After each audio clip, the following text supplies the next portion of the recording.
قربانی کے لیے مفتی صاحبان کہتے ہیں کہ اوپر کھڑا ہونا چاہیے، خود کرے یا اوپر کھڑا، میں نہیں کھڑا ہو سکتا۔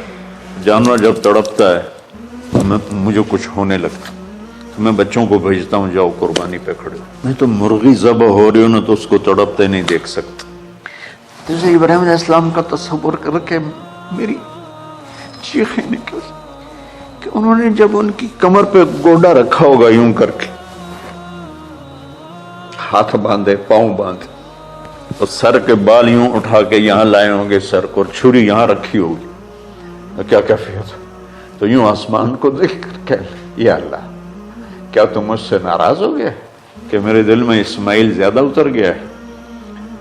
یا اللہ ایسا کبھی نہیں،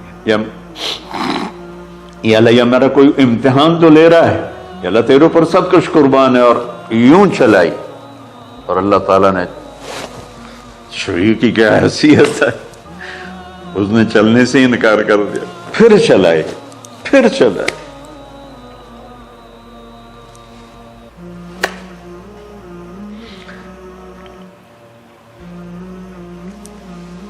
بعضی کتابوں میں ہے تو صحیح، لیکن روایت کی کتنی حیثیت ہے وہ تو مجھے نہیں پتا، لیکن چونکہ یہ ایک تاریخی چیز ہے کہی جا سکتی ہے۔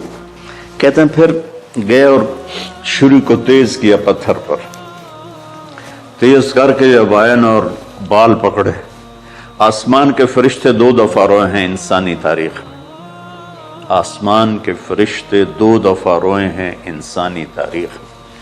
ایک جب ابراہیم علیہ السلام نے ان کی کمر پہ اپنا گھٹنا رکھا کہ سر کے بال پکڑ اور چھری پکڑ کے یہ کہا یا اللہ تم مجھ سے ناراض ہو گیا، تو آسمان کے فرشتوں کی چیخیں نکل گئی۔ اور ایک جب اللہ کے نبی کو طائف میں پتھر پڑے کہ اللہ من یشکو الیک ضعف قوت، تو آسمان کے فرشتوں کی چیخیں نکل گئی جب ہمارے نبی کو طائف والوں نے مارا اس پر۔ یہ 2 دفعہ آسمان کے سب فرشتے روئے۔ تو پھر اللہ نے کہا بس، نادیناہ ان یا ابراہیم قد صدقت الرؤیا انا کذالک نجزی المحسنین، ابراہیم تو پاس ہو گیا ہے۔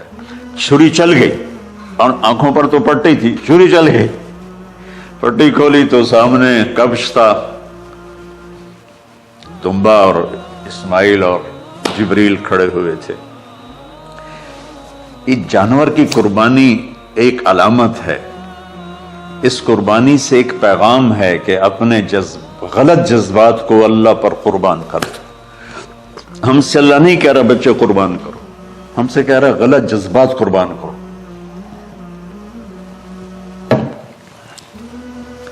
ہم سے اللہ کہہ رہا ہے اپنے جذبات کو دبا دو جو تمہیں اللہ اس کے رسول سے دور کرتے ہیں، ان پر چھری چلاؤ۔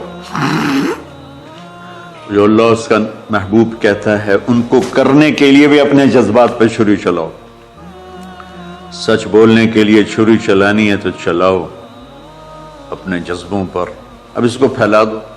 ساری شریعت میں اللہ نے جو احل حلالا، جو اس نے کہا ہے یہ کرنا ہے، اس کے لیے اپنے جذبات قربان کر دو۔ وحرم حراما، اور جو کہتا ہے نہیں کرنا اس کو چھوڑنے کے لیے اپنے جذبات قربان کر دو۔ تو یہ ہے قربانی کی اصل حقیقت۔ جانور دمبے ذبح کرنا تو اس کی ایک علامت ہے، اس کی ایک علامت ہے کہ ہم میرے نبی نے حج پر 63 اونٹ ذبح کی، اپنے ہاتھ سے ذبح کی، باقی 37 حضرت علی رضی اللہ تعالیٰ علیہ السلام نے ذبح کیا۔ تو بھائیو، قربانی کی اصل یہ ہے کہ ہم اللہ اس کے رسول پر اپنے جذبوں کو قربان کر دیں، اپنے جذبوں کو۔ عید قربان کا فلسفہ ہے اللہ اس کے رسول کی اطاعت پہ قربان ہو جانا۔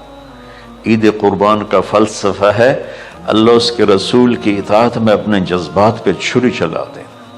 عید قربان کا فلسفہ ہے اللہ اس کے رسول کی اطاعت کے سامنے گردن کو جھکا دینا، اور اس کے لیے جس بھی کڑے امتحان سے گزرنا۔ ہم اللہ نہ کرے ہم امتحان نہیں مانگتے، یا اللہ نہیں مانگتے، یا اللہ نہیں مانگتے، عافیت مانگ، عافیت مانگ۔ تو میرے بھائی بہنوں، ہم اللہ کی بارگاہ میں جھکے، ہم اللہ کی بارگاہ میں جھکیں، اس کے رسول کی بارگاہ میں جھکیں، تاکہ ہمارا یہ جہان بنے۔